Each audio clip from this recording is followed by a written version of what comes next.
What's up? What up, man? Alright, so it's been about how long? A day? Yeah, a day or so. Alright, so we've had a bit of our time. Wait, what was the question you were supposed to ask me? I don't know. A famous ESPN personality. Oh, how do you feel about Stephen A. Smith being the next voice of Siri? You know, actually, I like it. I would enjoy Stephen A. Smith yelling at me as I'm trying to get in the left lane. As I'm trying to get to my destination. I feel like there'll be a lot of unnecessary comments in there, but I will eventually get to my destination. I may have to do a few loopholes around, but I'd get there eventually. Alright. So, what are we here today, Marcus? Welcome to a special edition of the Super Flow Bro podcast. I am your host at One Marcus Flowers on all social media platforms, aka Flow. Call me what you want, just don't call me lazy. And I'm joined by Metro Meta, he who shall not be named. Y'all know who it is. And today we are just doing a slight recap, as you say, just debrief.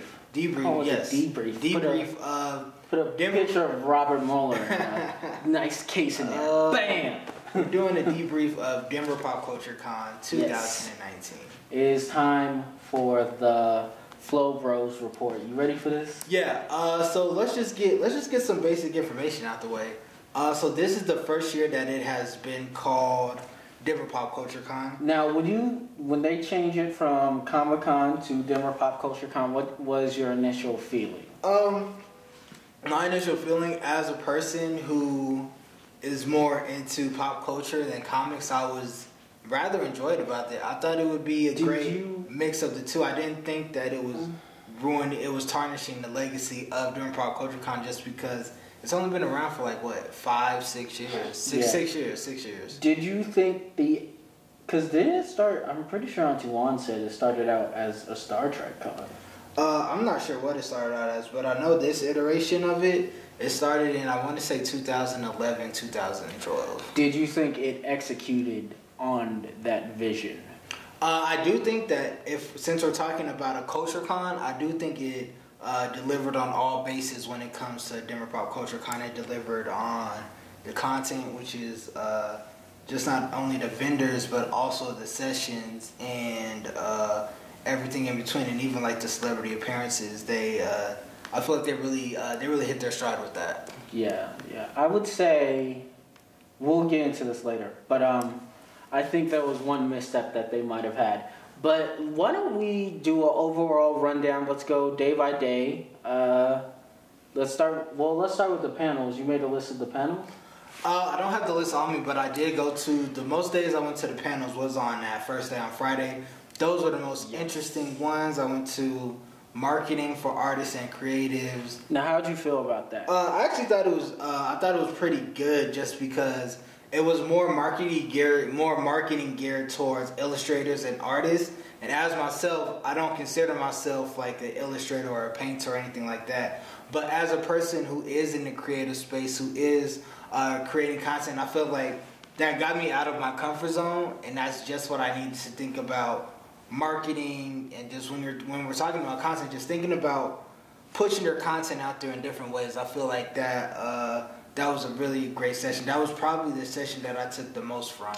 And for my day, I went to the Blizzard Animatics, and how was that? Just because they made it seem that Blizzard was going to have such a huge presence there, and I just didn't feel like you didn't feel it, and I think that it's a combination of factors. Number one, Activision Blizzard isn't doing as well right now. Right. And number two, I feel like Blizzard wasn't exactly ready for the level of Comic-Con that we had. I feel like they might have, if they knew what level of Comic-Con they were going to, they might have been more prepared. Like, they had their booth and they had a lot of the basic Blizzard stuff, which, again, to be fair, the Blizzard store has a lot of merchandise on it. For sure. The store alone has a lot of merchandise, and then you get into things like Overwatch and stuff. So it's hard to pick what you want to bring to especially a brand new market, Denver, Colorado.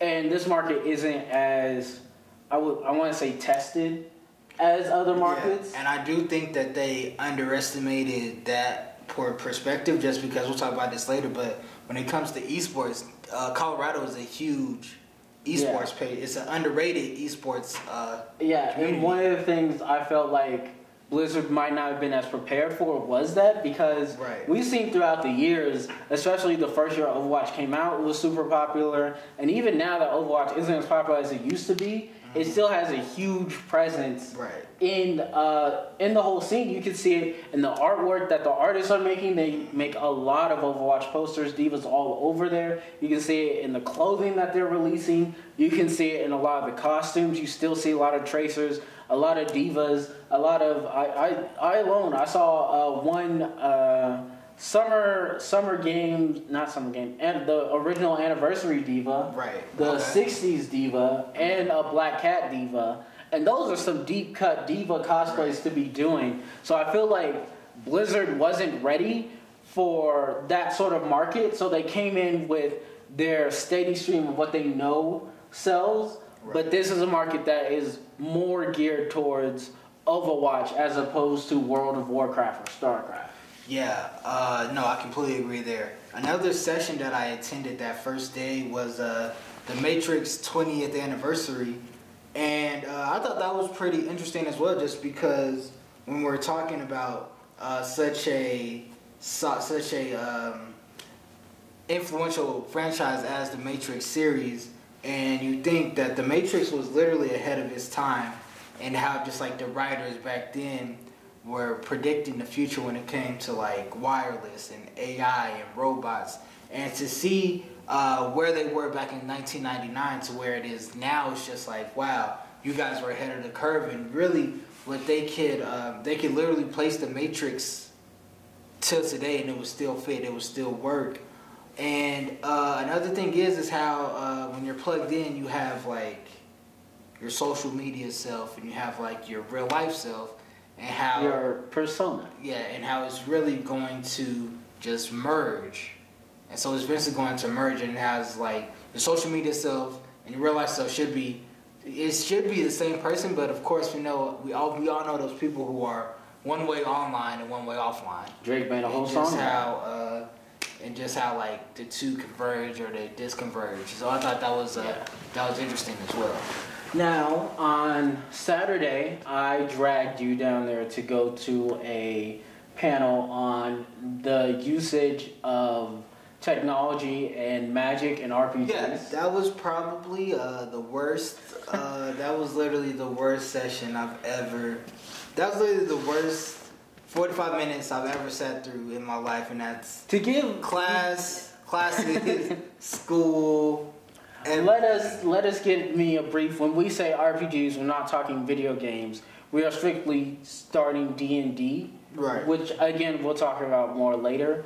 But it was a conversation about how to incorporate magic into technology-based D&D storytelling, and it was a lot of technical jargon in the D&D community that even most of it, because me and you never played it, flew over my head, especially as people who haven't played tabletop games and stuff like that. I chose that session because I wanted to learn more about incorporating technology and magic, as that's something that, with Cyberpunk 2077 coming out, it's something that's been on my mind. I'm trying to formulate stories about. And I thought that would help me a bit. They talked more about the mechanics as afford to the lore world building of that, and I feel like that's something that fell apart for them. Yeah, no, for sure. I do think that it was, if you're not a part, if you don't know the technical jargon of that community, if you're not of that community, that session was not for you. That session was definitely not for you. But then afterwards, we went to a esports panel. Yeah, no, for sure. This one was about getting into esports and competitive esports, and it was hosted by several talents of the esports community. Two Overwatch contenders. Casters. Overwatch contenders, casters. And one esports player who played former esports player who played Rainbow Six Siege, and owner of, I think it's Uncanny GG. Yeah, it's an angel investment form in esports. Yeah, and I really thought that's interesting just because esports is this weird place where it is a sport where it is like, it's not looked at as an athletic sport, but it is athletics, and it's still pop culture, and it's just like, it's like the perfect bromance of the two. Now, what I will say to that is, I would say that couldn't you make an argument that traditional sports are, well, maybe not baseball, but traditional sports should be considered pop culture? No, I would. I think the sports are just sports. I don't think they're part of pop culture, but I do think that's the interesting thing when it comes to esports. It's like, however, the emergence of the meshing of the two. I would say wrestling is a lot like wrestling is a pop culture, but it is an athletic sport. Definitely, I believe it's kind of in the same vein, but esports has the potential to be so much bigger than wrestling, just because wrestling has a niche audience. Like, everybody knows about wrestling, but like not everyone everybody can get into it. Yeah, but like when it comes to video games, there's literally like, there's not gonna be anybody at least under the age of 40 who hasn't picked up a controller at least one time in their life, and so they're always going to have that connection to the game, and that's why I feel like esports has the potential to be on the level of the NFL, of the NBA. And as you see, it was last year esports was a $400 billion industry last year, and so it's only going up for there. And of course, when we have like the new games, just like we talked about Combo Breaker a few weeks ago, and we have the Overwatch League coming up, and we have the 2K League going on, and so we have all these different esports leagues going on, and it's just like, if one video game isn't for you, I guarantee there's going to be another. I believe there's a esports Euro Truck Simulator. Right. So is something for everybody. What did you take from that? I definitely took away from, just because over here at 26 in Glencoe, we are interested of getting into the world of esports, not just like casting, but actually being like investors, and even eventually having our own team. And so it was very interesting about getting to know the community, making sure that you go to the local, what's it called? LAN center. LAN centers, making sure that you're just like, making sure you're in the Discord, the different Discords, making sure you're sending emails, making sure that everybody knows who you are, because it is a community at the end of the day. And also how you just need to be authentic, and how when you're in these, and that's really one of the areas where I do struggle with when it just comes to the esports community, just because I don't want to seem like I'm trying to like take your spot or see like the financial gain at the end of the road. But at the same time, I do see like the financial gain.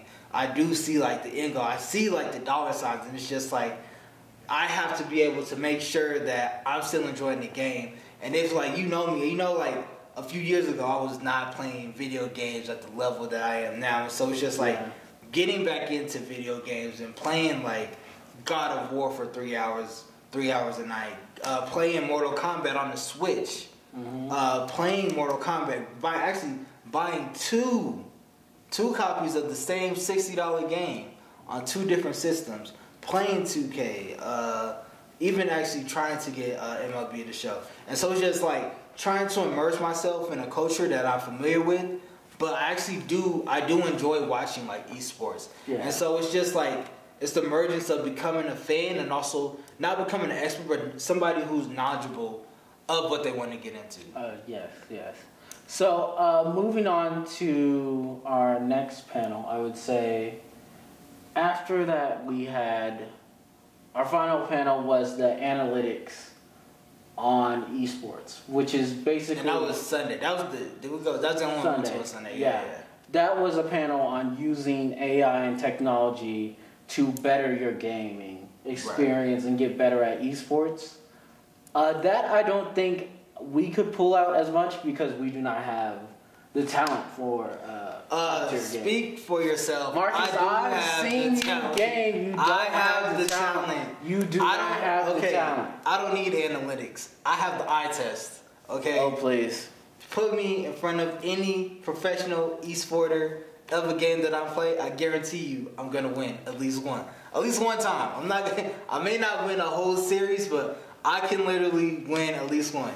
If Sonic Fox was here right now, we can set up a battle. I'll lose the series, but I will get at least one win. If we're playing Mortal Kombat, let's say we're playing Mortal Kombat with Sonic Fox, I definitely will get one win. I will for sure get one win. I'll even let him choose the system. That's how confident I am. I will let the professional player choose the system and beat them. So that's how confident I am. His confidence means nothing. What I will say is I did like the idea of getting more information from my games because especially, at least in the American sports audience, statistics are a major part for sure. of sports. And that's like, if you, I know you don't follow sports that way, but that's where that's where sports are going. It's more towards, it's away from the eye test and it's more towards analytics. It's more towards the way you shoot your shot at the corner from 30 feet, from 40 feet. It's how far you can throw the ball under this type of conditions, under this type of defense. Like how fast are you running? What's your 40 time? And it's just like so esports is already ahead of the curve when it comes to that. Just because when it comes to sports like basketball, football, baseball, they're literally just now, like even a few years ago, they're just now getting into analytics. And they've been around for literally 40, 50, hundreds of years. It's also, you got to think about esports as a leg up because it's already running on technology. Right. If you have, they could have a computer in the background taking control of what's going on and already writing down, because even just Overwatch, which has been criticized in the past for not giving its players as much information as they need to get better, it tells you, depending on the character, what's your accuracy, how much healing are you putting out, how much damage are you putting out, how many heroes have you helped take down, and just that level of information that they have. And with Overwatch, their $20 their pro watching experience, you can watch replays, you can see anywhere around the map, you can get that information as it's happening, as opposed to baseball where you have to wait maybe a day later where they put that information in. So last thing on esports, how did you feel about the inclusion of esports into Pop Culture Con? Do you think that was the perfect pairing, or do you think that it should have been something different? I feel like, again, this comes back to us talking with Blizzard. They didn't have a real plan. Okay. Because I would say, for me, they did have some really good panels on esports. But if you were going to go all out and say, we're going to have esports in Pop Culture Con, let's break out a LAN party. Let's break out, even if you might not be able to have the power or the systems for a LAN party, you might be able to have the power and the systems for some Switches. Let's break out some Super Smash Bros. Tournaments. Let's throw in some Mortal Kombat tournaments. Let's run an Overwatch tournament. You want to put your best foot forward, and I'll talk about this again more later, but I feel like they did not have a full plan. They had stuff that you could do, but they didn't have anywhere for you to, and this goes into Pop Culture Classroom. The classroom, they were giving you the information, but they weren't giving you anywhere to test the information. And I feel like, do you want to just go into our criticisms about it? Yeah, sure. What I would say is I feel like Pop Culture Classroom, they did not have the events going on. I don't know if you felt this, but I remember in past years, they would have things like they would have a couple mixers and things like that. They didn't have the events out there. They didn't have like Jeopardies and stuff like that. Like you could learn information, but there was nowhere for you to test that information and like hone your skills. There were no esports things, and I feel like it was a lot of beginnings of a con, but not a lot of the finishings of the con. Like it didn't have the movement, and I think a big part of the reason why that was it had a huge focus on tabletop RPGs. Right. And so speaking of tabletop RPGs, let's get into, that was the theme of the con. It was Critical Role. And myself, a person who was not familiar with tabletop games or even follows a tabletop podcast, it was crazy the pandemonium that the Critical Role podcast had. And just shout out to them for just packing the house. It was, I don't know, there's a picture of it. I think I'm gonna probably put it right here, but there's a picture of just the line to get into that line was so long you originally thought it was Drax from Galaxy. Yeah. And and it was just nuts, and it shows the type of influence that D&D, what's the name of it? Dungeons and Dragons has, and how just like a person like myself, I didn't even know there was a community for it that was that big in Colorado, and just to see their influence was crazy. I feel like they wanted to lean into that influence so much that everything got laid to the side, though. Right. Well, I think it worked for them though. It worked for them, but at the same time, like they had such a push on like D&D. They had D&D panels that we so happened to go in. They had D&D panels. They had the Critical Role people there. They had a whole section of Mount Celebrity dedicated to them, and they really pushed this D&D narrative. But at the same time, again, it goes into, did they finish? Was there any events where we were actually playing D&D? Well, and even then, they didn't have a lot of tabletop stuff on the floor. The biggest tabletops they had was Wizard's Chess. Well, they had those dice. They did have dice. Yeah. They did have a few things, but they didn't have like a D&D area where people were standing around playing. Yeah, no, I definitely feel you there. My only real criticism, because I walked away, I was impressed by how they just came back with the strong showing for Denver Pop Culture Con. You know, usually when franchises loses like a name, they suffer, but for them to bounce back, not only bounce back stronger, but I feel like this was their best year ever, and they knew exactly what to do from the beer of choice, from the events, from the panels, from the celebrities. They knew exactly what they were doing the whole time. My only criticism would be superhero stuff. There weren't any large vendors there. Wasn't. In past years, was Aspen even there? No. But Aspen wasn't there. Was Valiant there? Valiant was there, yeah. Alright. But I would say they did. But again, and we've talked with some of the people at the con, they said a lot of people did not get qualified. They turned a lot of vendors away.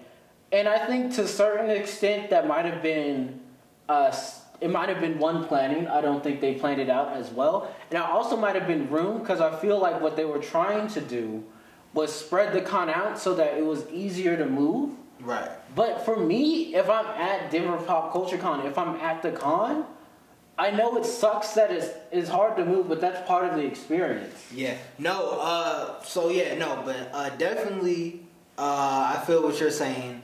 But my only criticism was that there wasn't a large one. I mean vendor. I mean like a clothing vendor. There wasn't like a superhero stuff there. They didn't have, and so that's my only criticism, and that's where I feel like Pop Culture Con and Comic Con, that's where I feel like they kind of needed the comics part of that, just because I feel like with a Pop Culture Con they're getting away from the comic side, which is fine for if that's the direction they want to go in, but because there's still gonna be like Mile High Comics there selling comics, so I feel like that's not gonna be an issue. They still had a lot of good comic sellers there. I feel like. And you even met one of your favorite artists there. Yes, but I feel like it might have been the old problem of jack of all trades, master of none.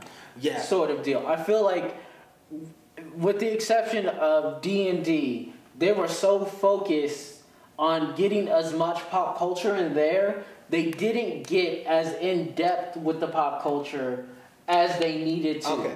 And just to clarify, we are not totally bashing Pop Culture Con. That's not to say it was bad. Let's just wrap it up. On a scale from, well, first of all, shout out to Margaret and Jason from the Pop Culture team for getting us our media passes. Yes. Let's not burn that bridge. We did enjoy ourselves. We enjoyed ourselves a lot. We will be back next year. We'll be back. Come back every year. We've definitely even connected with more people. So we're looking forward to next year. On a scale of 1 to 10, what would you give it? I'd give it a strong 8. Yes, I would also give it an 8 as well. That is the Superflow Bros Denver Pop Culture Con debrief. We have a bunch of content coming out. We have, make sure, already out, we have so it's summertime, we're really hitting our stride. We're in the zone right now, we're in the groove. So make sure you're checking out all of our Denver Pop Culture Con content. We have a vlog coming out. We have this coming out. We have a reflection podcast that is already out. Yeah. We have an interview with R. Allen Brooks of the author of the Burning Metronome. We have a interview with Alicia from Serenity Forge coming out. Which you can already watch in the vlog. Oh, it's already, you can watch it on the vlog, but we're releasing it as a separate interview. That's going to be coming out very soon. Coming up, we have a Overwatch Stage 3. Stage 3 review. Stage 3 review. Stage 3 preview. In view. I want to watch the first day first.